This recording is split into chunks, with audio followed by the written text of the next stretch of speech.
Assalamualaikum. Kembali lagi di pelajaran kita kali ini untuk kelas 11 SMK di semester 1. Untuk babnya hidup nyaman dengan perilaku jujur. Silahkan bisa disimak untuk materinya di buku paket keluaran Kemendikbud. Untuk peta konsep kita kali ini di bab jujur adalah tentang pertama pengertian, yang kedua kita bahas adalah macam-macam kejujuran, dan yang terakhir adalah penerapan perilaku mulia daripada jujur itu sendiri.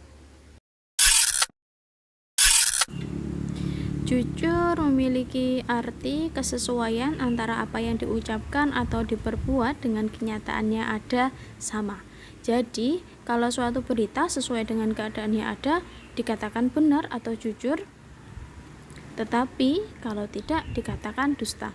Allah Subhanahu wa Ta'ala memerintahkan kepada kita untuk berlaku benar, baik dalam berbuat maupun dengan yang kita ucapkan. Kejujuran itu ada pada ucapan, juga ada pada perbuatan. Sebagaimana seorang yang melakukan suatu perbuatan tentu sesuai dengan yang ada pada batinnya. Jadi antara yang diperbuat dengan yang ada di dalam hati sama. Tidak ada suatu kedustaan, tidak ada suatu kebohongan di dalamnya, meskipun itu sekecil apapun.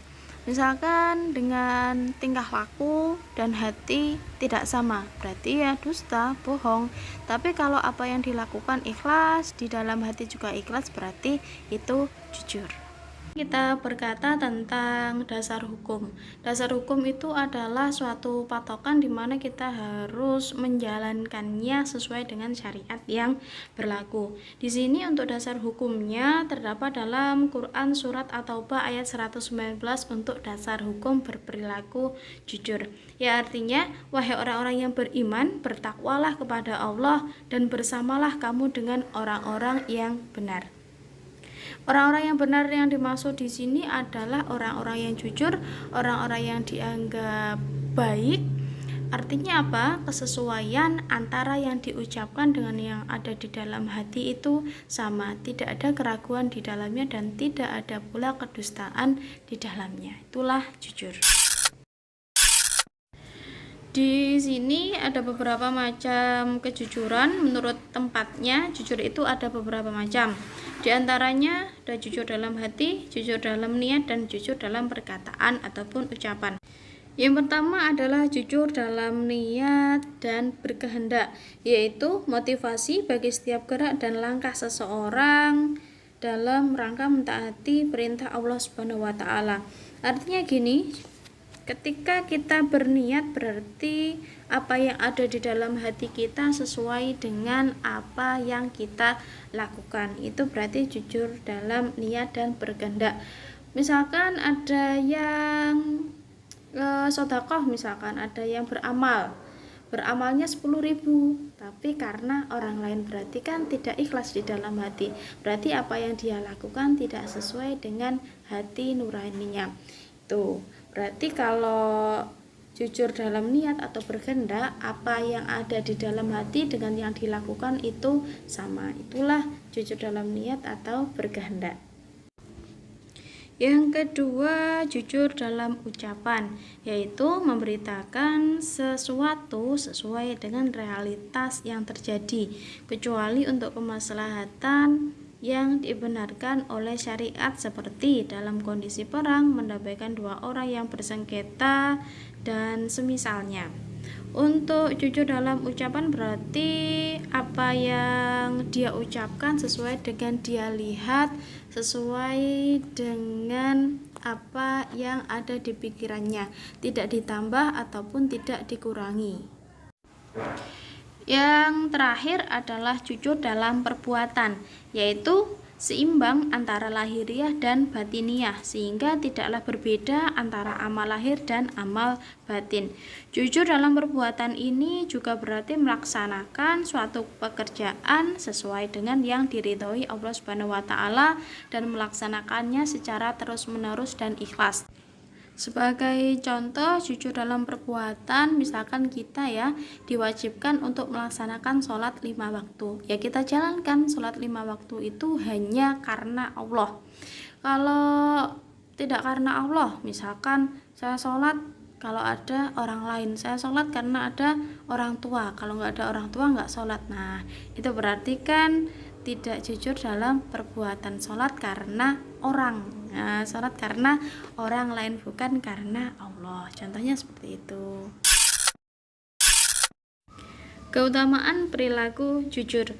Nabi menganjurkan umatnya untuk selalu bersikap jujur, karena kejujuran merupakan akhlak mulia yang akan mengarahkan pemiliknya kepada kebajikan. Di dalam hadis riwayat Bukhari, Nabi Muhammad SAW bersabda, sesungguhnya jujur itu membawa kepada kebaikan, dan kebaikan itu membawa ke surga. Sifat jujur merupakan tanda keislaman seseorang dan juga tanda kesempurnaan bagi si pemilik sifat tersebut. Pemilik kejujuran memiliki kedudukan yang tinggi di dunia dan akhirat. Dengan kejujurannya, seorang hamba akan mencapai derajat orang-orang mulia dan selamat dari segala keburukan. Di dalam lingkungan masyarakat sekalipun, sifat kejujuran juga sangat diperlukan. Karena apa? Ketika ada orang yang sudah berbohong satu kali, maka bisa juga selamanya tidak akan pernah dipercaya oleh orang lain. Begitupun juga misalkan kita ya berbohong kepada seseorang, kepada teman kita, maka jika kita akan berkata lagi, pasti kita tidak akan dipercaya. Makanya kita harus memiliki sifat jujur terutama pada diri sendiri. Hikmah berperilaku jujur. Beberapa hikmah yang dapat dipetik dari perilaku jujur antara lain sebagai berikut. Yang pertama, perasaan enak dan hati tenang. Jujur akan membuat kita menjadi tenang, tidak takut akan diketahui kebohongan kita karena memang tidak berbohong. Makanya jika kita melakukan suatu kebohongan, pasti di dalam hati kita mesti terasa nggak enak. Atau bahkan kalau bohong itu kita lakukan secara terus-menerus, hati kita rasa was-was ya. Untuk yang kedua, mendapatkan kemudahan dalam hidup kita. Ketika kita melakukan kejujuran, pasti hidup kita akan dikelilingi oleh orang-orang yang baik. Berarti dengan dikelilingi oleh orang-orang baik, berarti hidup kita akan semakin mudah, dipermudah oleh Allah Subhanahu wa taala. Yang selanjutnya, selamat dari azab dan bahaya, kemudian dijamin masuk surga dan dicintai oleh orang di sekeliling kita, keluarga kita, sahabat-sahabat kita, bahkan Allah Subhanahu wa taala dan para rasulnya. Untuk materi jujur kali ini sudah kita bahas ya, sudah kita paparkan satu persatu itemnya, sudah kita paparkan tadi yang di awal peta konsepnya. Silahkan lebih dicerna, lebih dipelajari lagi tentang materi bab jujur kita kali ini. Semoga ilmu kita semakin bertambah dan bermanfaat. Tetap jaga kesehatan. Wassalamualaikum warahmatullahi wabarakatuh.